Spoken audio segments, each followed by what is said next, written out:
Lesson 44. Let's begin with our first word, anguish. A useful phrase to remember is anguish of the victims. Anguish is extreme pain, suffering, or distress. A person who loses a loved one feels deep anguish. A soldier injured in battle might experience both physical and emotional anguish. The phrase anguish of the victims is used when talking about people who are suffering due to a tragic event, such as a natural disaster or war. Now, let's look at consequence. A helpful phrase for this word is consequences of your actions. A consequence is the result of something that happens. If you study hard, the consequence is good grades. If you break the rules, the consequence might be punishment. The phrase consequences of your actions is used when talking about the outcomes, good or bad, that result from the choices a person makes. Next, we have embrace. A good phrase to remember is the couple embraced. To embrace means to hug or to accept something willingly. A mother embraces her child when greeting them. A person might embrace a new idea, meaning they accept and support it. The phrase the couple embraced is used when talking about two people hugging, showing love or comfort. Let's move on to gouge. An example phrase is he gouged out his own eyes. To gouge means to make a deep cut or force something out. If you use a knife to gouge wood, you make a deep mark in it.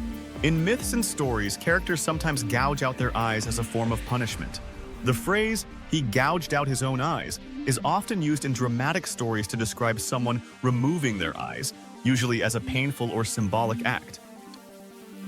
Now, let's talk about infinite. A useful phrase is infinite amount. If something is infinite, it has no end and cannot be counted. The universe is infinite because it goes on forever. Love and imagination can feel infinite because they have no limits.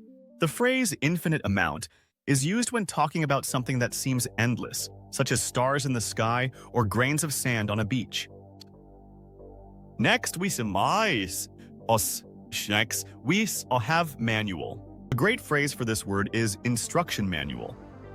A manual is a book that gives instructions on how to do something. A car manual explains how to take care of a vehicle.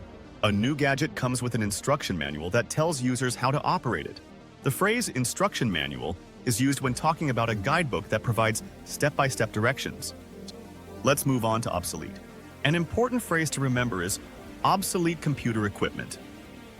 If something is obsolete, it is no longer useful because it is old or outdated. Typewriters are obsolete because people now use computers to type. Old phones with buttons are becoming obsolete as smartphones take over. The phrase obsolete computer equipment is used when talking about outdated technology that has been replaced by newer, faster devices. Now, let's discuss preservation.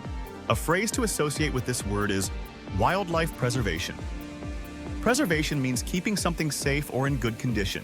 Museums focus on the preservation of ancient artifacts. Nature parks work on wildlife preservation to protect endangered animals. The phrase wildlife preservation is used when talking about protecting animals and their habitats from being destroyed. Next, we have self-conscious.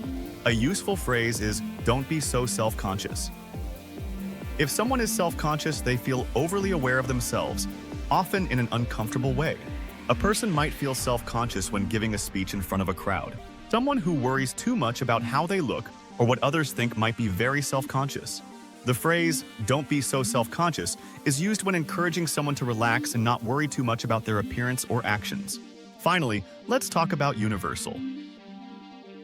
A helpful phrase is universal language. If something is universal, it applies to everyone or exists everywhere. Smiling is a universal sign of happiness. English is considered a universal language because people from many countries learn and speak it. The phrase universal language is used when talking about something that can be understood by people all over the world. That's the end of Lesson 44. Keep practicing these words and phrases to build your vocabulary and confidence.